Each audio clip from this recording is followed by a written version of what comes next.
The day before yesterday, a deadly blast took place in our nation's capital, New Delhi.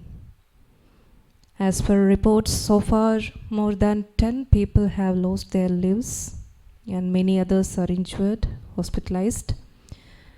The condition of some victims remains critical.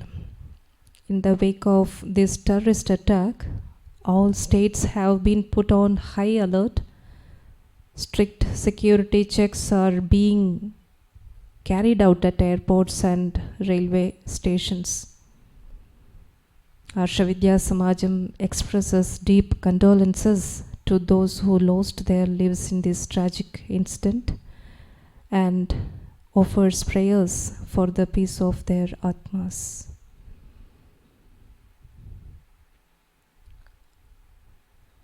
The leaders of our nation have declared their firm commitment to the families of the victims. They have assured that not only the attackers, but even those who plotted this cruel act will be found and brought before the law. We have complete faith in that promise because we have seen how our brave soldiers destroyed the terrorist base itself through Operation Sindoor, the very ones who had wiped away the sindoor of our women in Pahalgam. That is why we trust our leaders completely. There is no doubt in anyone's mind a strong and fitting response will come. Another shocking incident took place in Gujarat.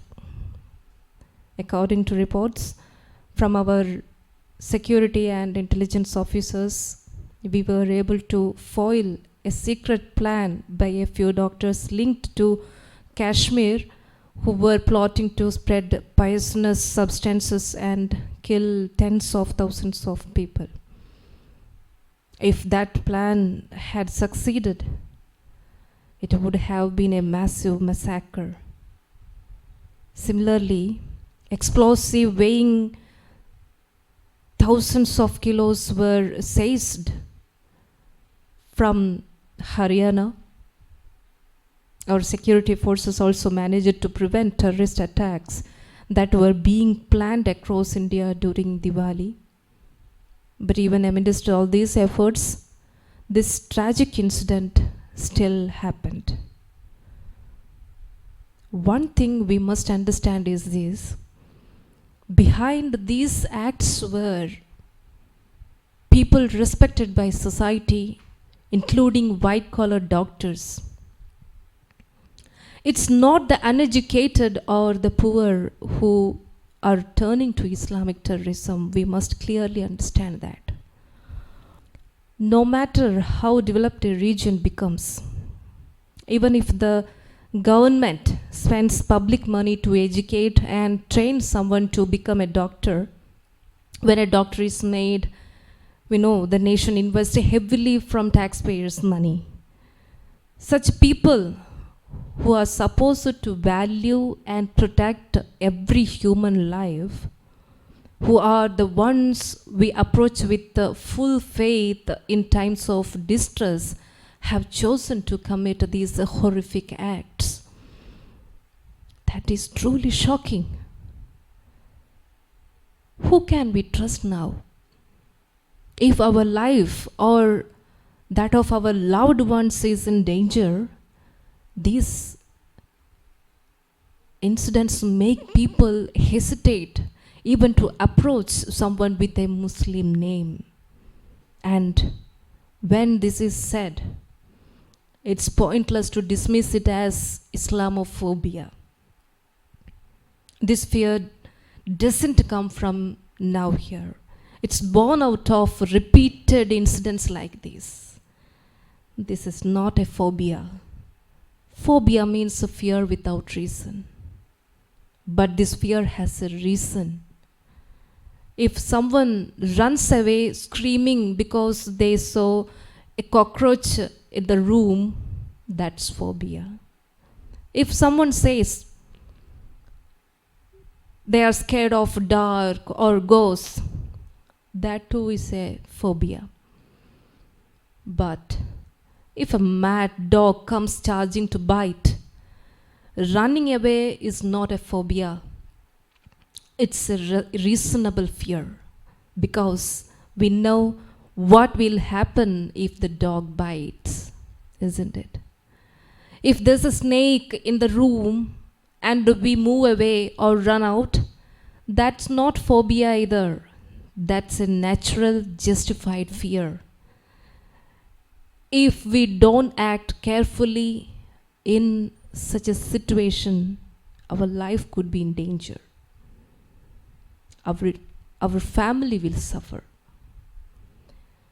The goals and duties we have taken up will remain unfinished. That's why when we say be cautious about such things, some people quickly label it as Islamophobia. Whenever such incidents happen, they justify them saying it's just because of elections are coming and whitewash the actions of Islamic extremists. We came across an interesting Facebook post. It said, there was an explosion and 10 people were killed. And someone immediately commented, oh, that must be because of the Bihar elections. Modi ji or Amit Shah ji must have done it. Then another person said, no, the explosion happened in Pakistan. And the reply came, oh no, what's wrong with our people these days? Just look at the mindset of the person who posted that. What if such a tragedy happened near them? What would they do then? Is India the only country suffering from the horrors of Islamic terrorism? Is it Modi ji or the Sangh Parivar behind such acts? Whenever Islam becomes even a slightly decisive majority, terrorism begins to rise there. Is that some kind of Sangh Parivar planned jihad? Yet there exists a system here that keeps justifying, covering up, and whitewashing all this right inside our politics, media, and administration. They keep spreading this narrative, afraid that someone might get offended or stop voting for them. Because of this, we fail to see the real villain behind these incidents. So, tell us, according to you, who is or will be the real enemy behind these acts of terrorism? Can anybody guess or say? Yes, the religious ideology. Yes, ideology is the villain here. Some verses in the Quran are extremely dangerous. If you look at the Quran and Hadith being circulated today, you will find many verses that openly promote and call for terrorism. There are even verses that label Muslims who think rationally as munafiqs. In several places, if it says that anyone, whether a Muslim, Christian, or Jew, who tries to stop jihad is considered among the worst people. It also vividly describes the rewards awaiting those who go for jihad, that all their sins and even the sins of their family members will be forgiven. Here the real villain is the fanatic interpretation of Islam. Without recognizing the real villain, how can any problem be truly solved? We are not saying this is the time to do that. Right now, what we must practice is abadharma, the right action during times of crisis, of course. If someone is in danger, we must save them. We must protect them. If there is a disease, we must cure it or heal it. But if we never catch the real villain behind it, if we don't defend against it, if we don't build systems to prevent it, then it will happen again. There will never be complete freedom from it. Right now, what we must do is clear. Identify the terrorists who orchestrated this and take strong action against them. But after that, we cannot go back to sleep.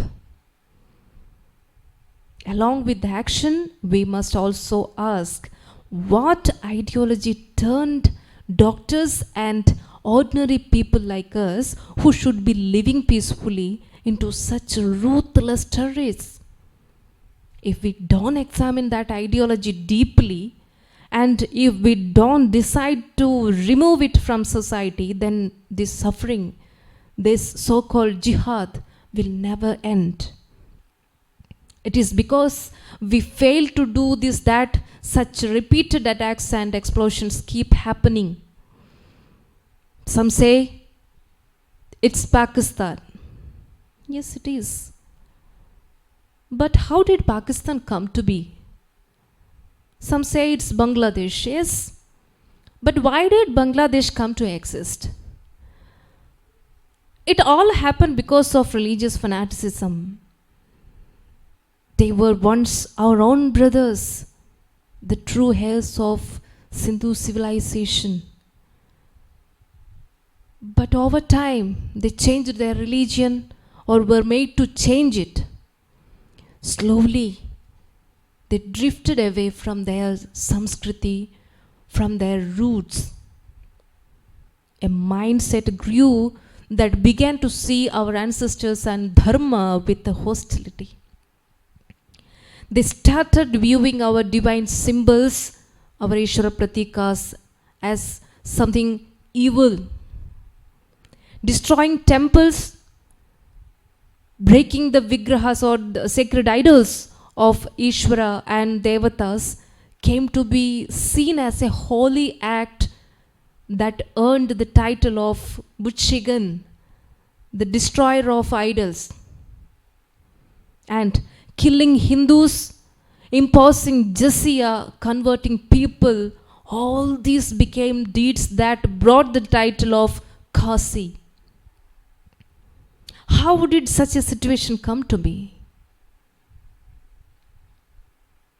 The cause of Islamic terrorism is Islam itself. Unless this truth is recognized, there can never be a real solution to the problem. Many failures in history, many defeats in our encounters with Islam happened because we forgot this basic fact. We often think only some Muslims are the problem, isn't it? But that's not true. It's not the people we call Muslims who are dangerous. It's Islam itself and the so-called true Muslims as defined by the Islamists, those fully Islamized in thought and action who pose the real threat. You may ask,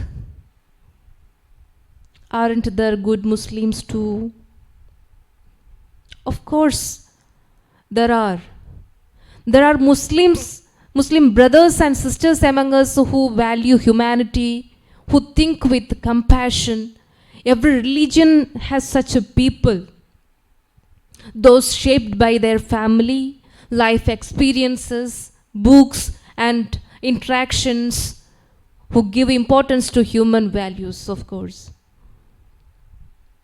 But we must understand how Islamists see them. If someone does not perform jihad, does not support it, or tries to stop it, they are branded as munafiq. Islamists consider them no different from kafirs, infidels, and believe they too deserve punishment. That's something we should never forget.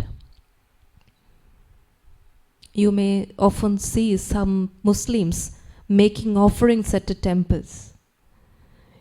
You may also see some going to astrologers, checking Vastu, or even visiting Shabarimala like temples. But in their own religious view, such people are called mushrik. Mushrik.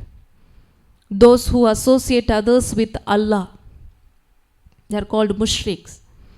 According to their belief, if someone worships anyone other than Allah, joins others in worship, makes an offering, or even gives a flower to a temple, that person becomes a mushrik.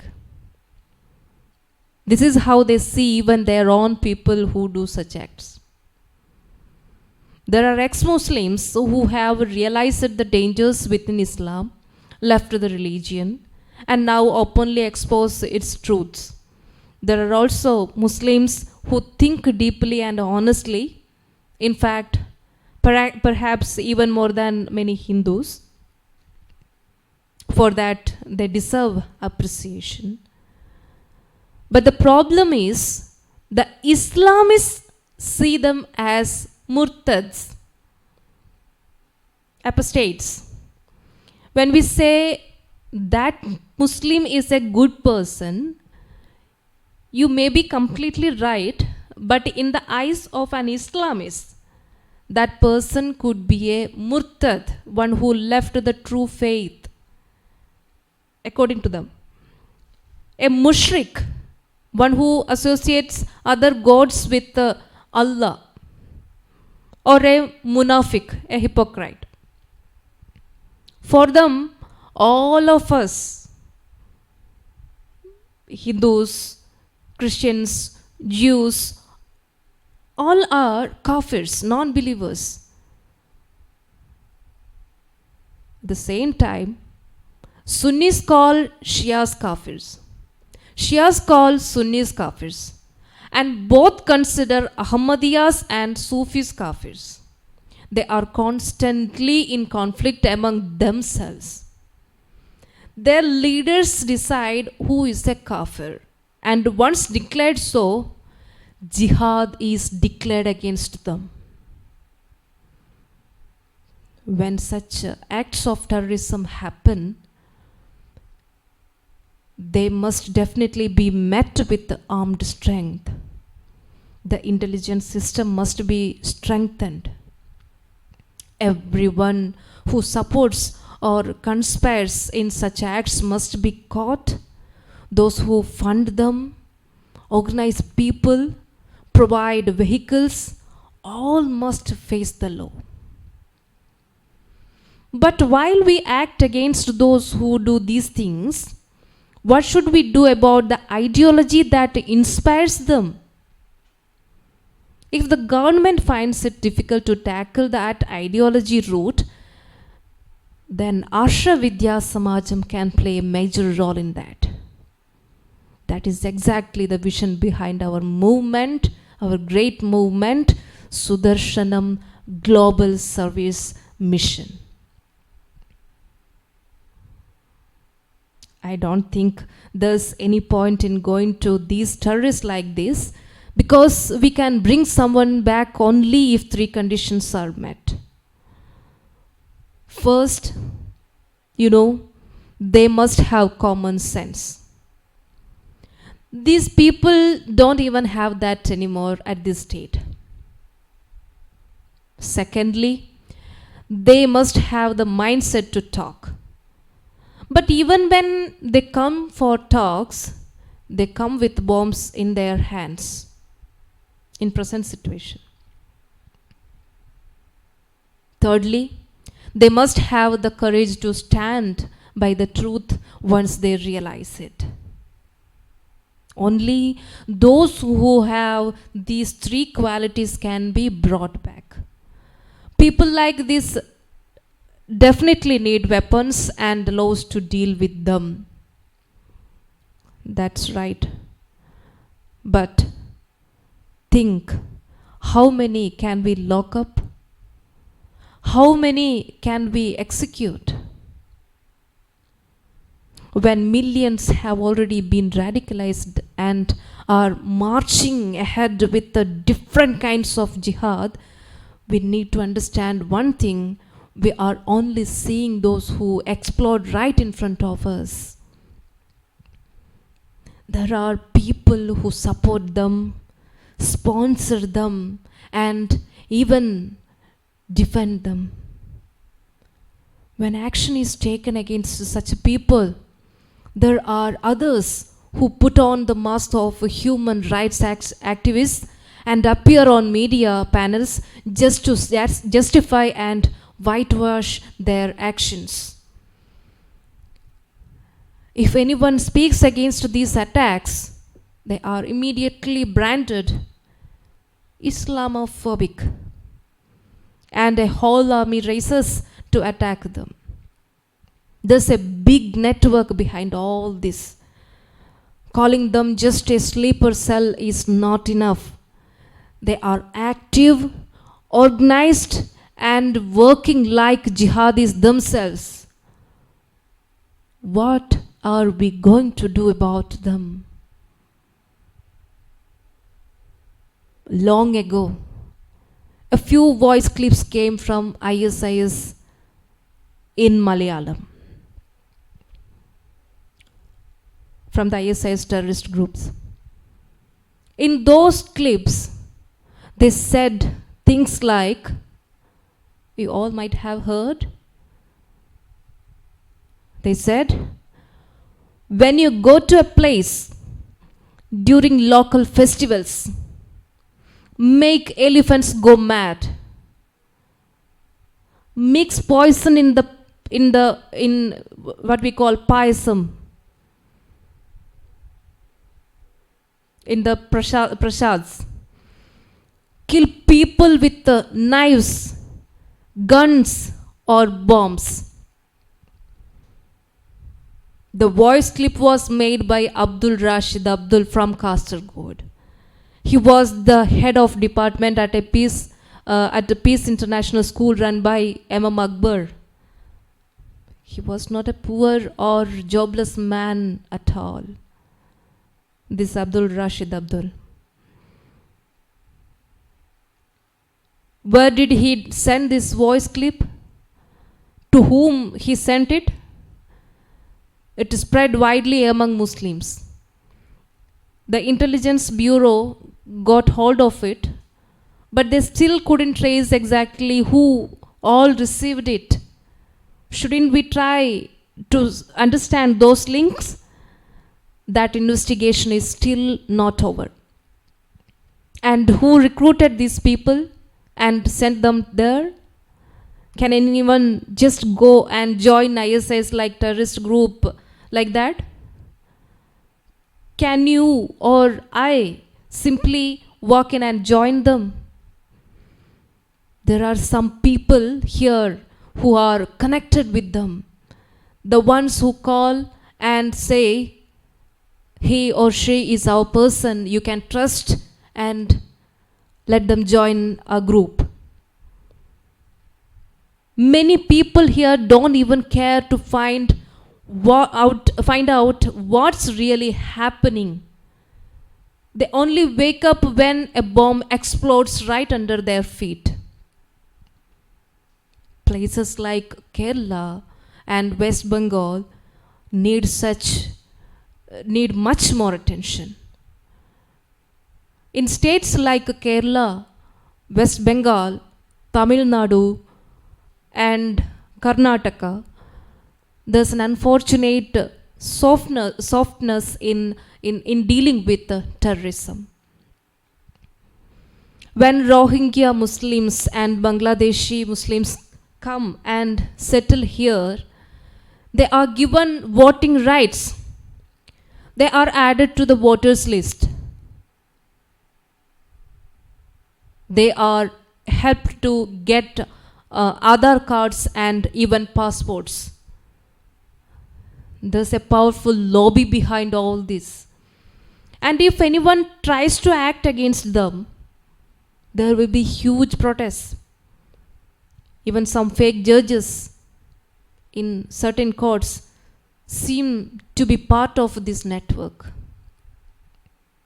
It's a big and dangerous nexus. There are people who teach terrorism, who promote it, who inspire it, who recruit for it, and who collect funds for it, who carry out explosions. There are also those leading others toward religious conversions. There are many wings in this network. When we stand against such a mighty force, the intelligence officers have a major role to play. The armed forces have a major role too. We need leaders with strong determination. We need a capable army. When international aid comes, the army will be needed even more. There must be a system to protect the lives and property of the people. There must be a mechanism to maintain peace. We need all of it. All this can be done by the government only. But to uproot the very ideas that inspire these forces, Aarsha Vidya Samajam can play a powerful role. This is not said lightly.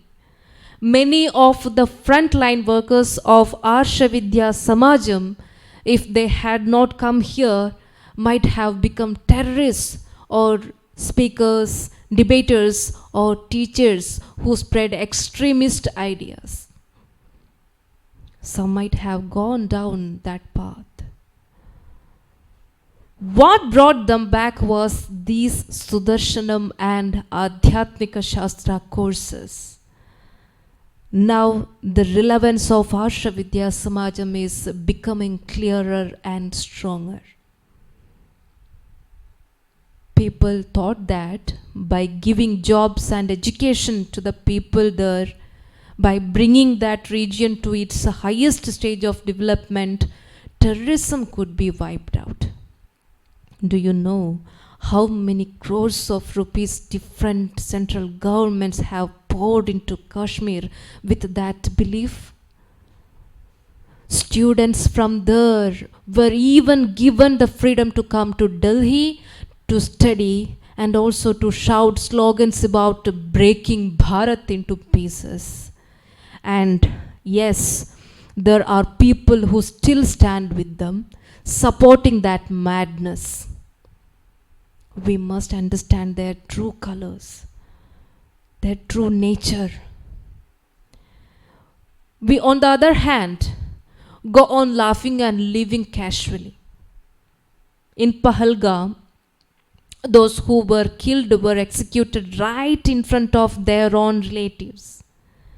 Yet later, those very relatives said that some locals there behaved like brothers. The old foolishness of the Hindu heart has started again. Later, several investigations proved that all this happened with the help of local support.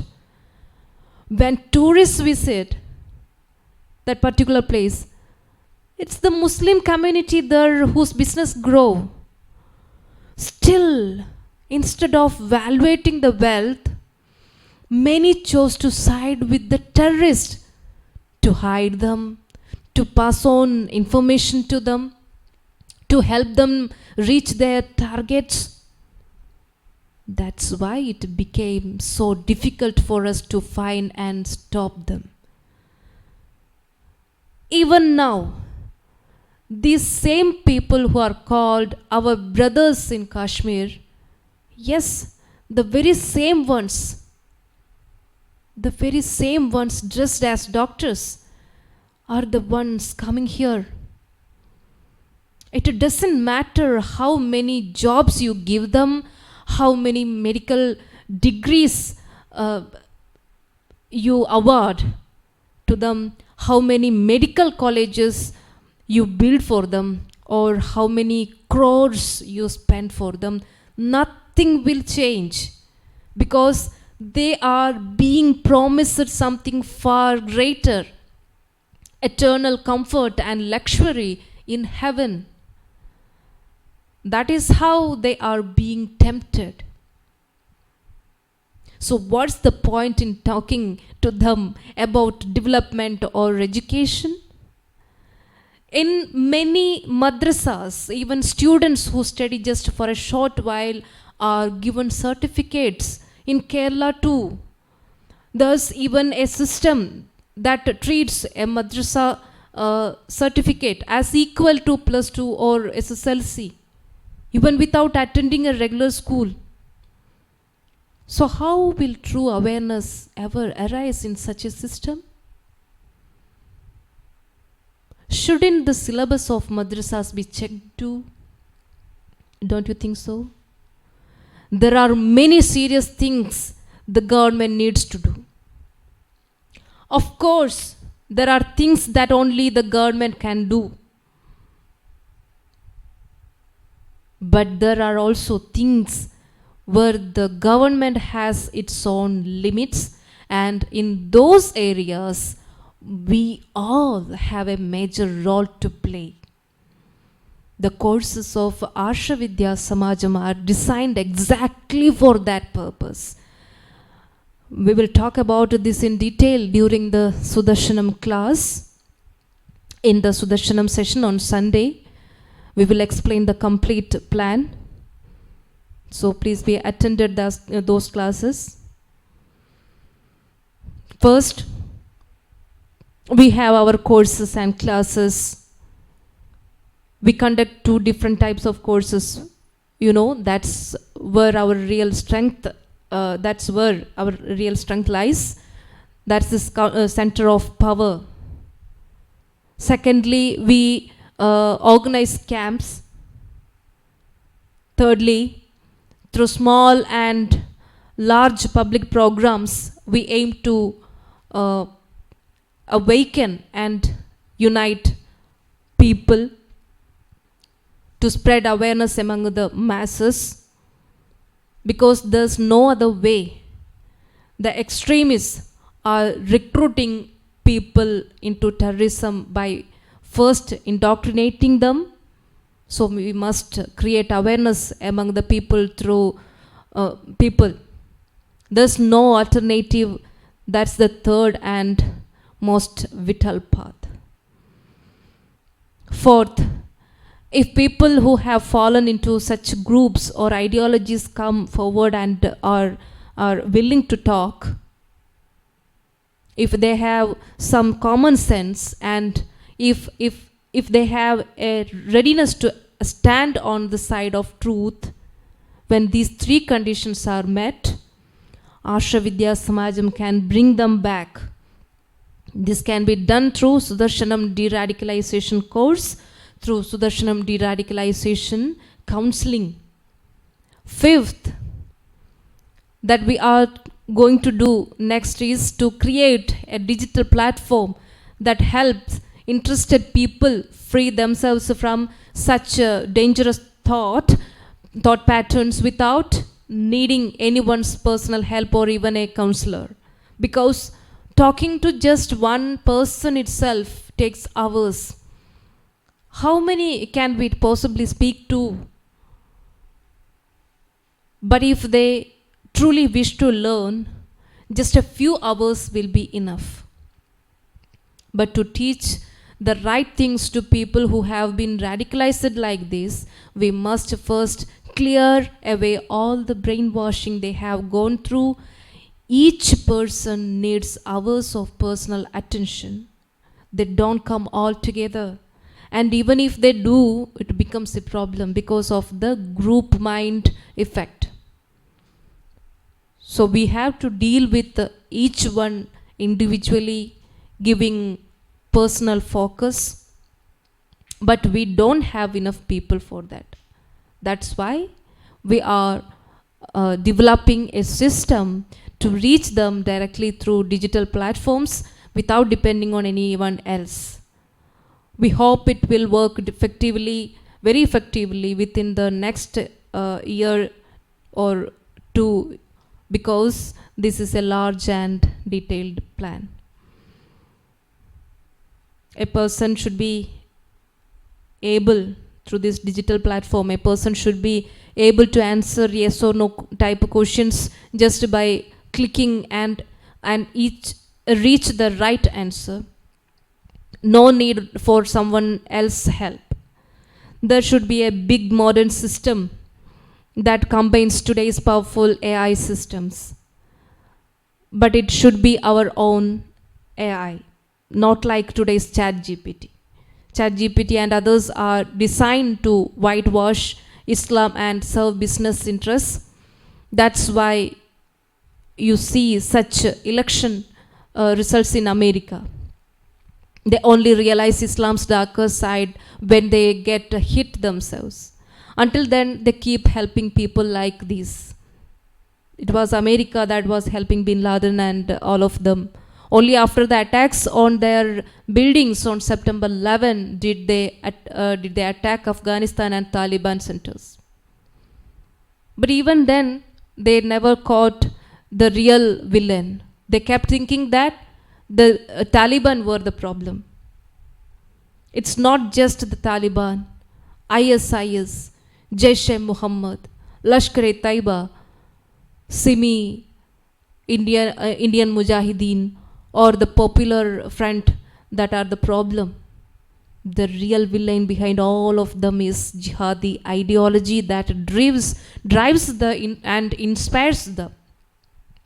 If we don't understand that, and if we don't think seriously about how to eliminate that ideology, we will never come out of this crisis. Our kings in the past failed to see it, and that's why we still face the consequences today. Our political leaders never truly recognized or reflected on the violent phases of Islam, and that ignorance led to the creation of Pakistan and Bangladesh. If we continue like this even now, arresting or shooting a few terrorists won't change anything. Unless we take concrete steps to remove the Islamist ideology that fuels them, we won't survive. And the next generation will have no future also.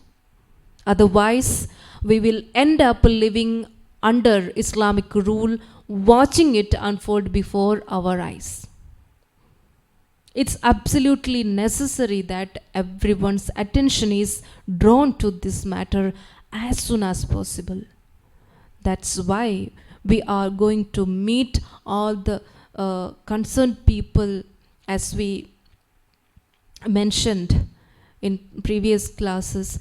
If we can get appointments with the key national leaders, it's important because everything depends on them. Many who take part in this course will understand its true significance. We'll also see how clearly and carefully we have documented and structured the syllabus. Try to make others understand this as best as you can. The students gathered here too have a major role to play in this. We request all of you to use your contacts and influence to work for this course, because we never know who among us might have the right connection or link. Sometimes someone who seems ordinary might open the way to a great opportunity. Right now, we can see that nearly 38 to 40 people have gathered here.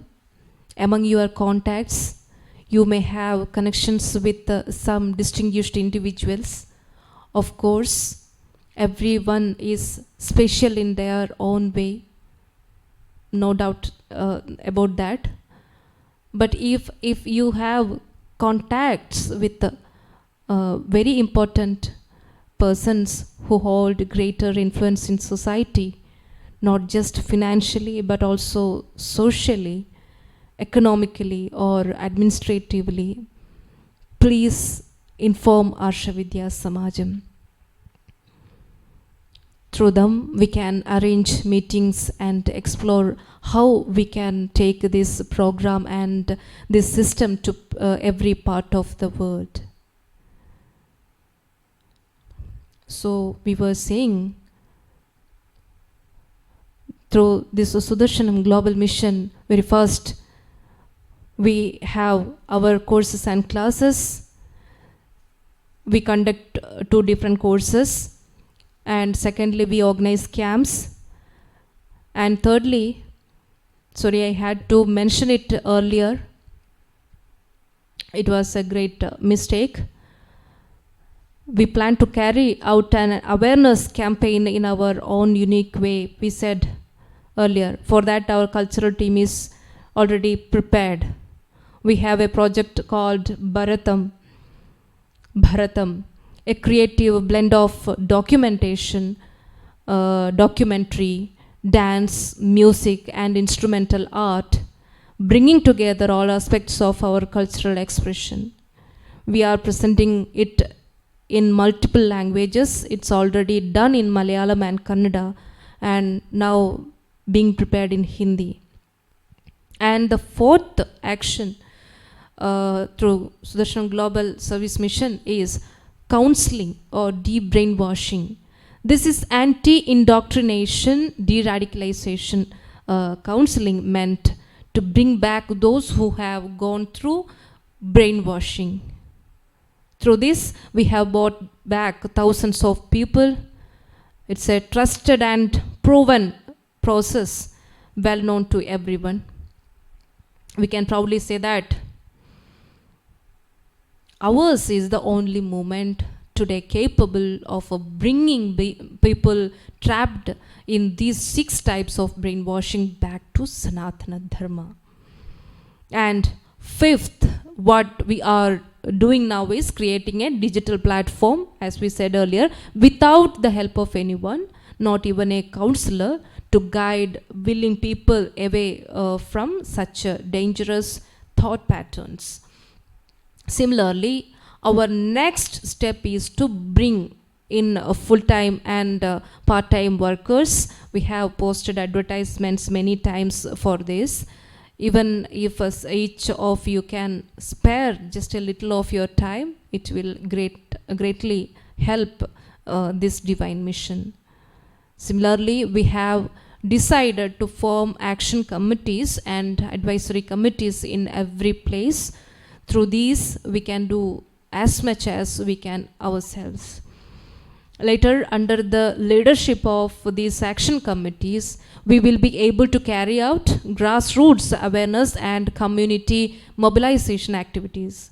What we are doing now is at the central level, but real change among the people will only happen if we have these grassroots awareness and community activities. If there's a system that reaches every household, and if there's a home visit or outreach plan in place, only then can we truly engage the people and bring about transformation. We also need to launch extensive service, empowerment and protection programs, because these 6 types of forces spread their nets among our people by exploiting weakness such as ignorance, poverty, isolation, and lack of mutual help and disunity. It's not enough to fight only on an intellectual level. We must also find the root cause and solve them. At the same time, we need to address our own weaknesses. For that, we need programs for service, empowerment, and protection. So, when such disasters happen, it's not enough to just regret them. We must act to ensure that in the future, no community has to face such a misfortune and that our children can live in a peaceful world.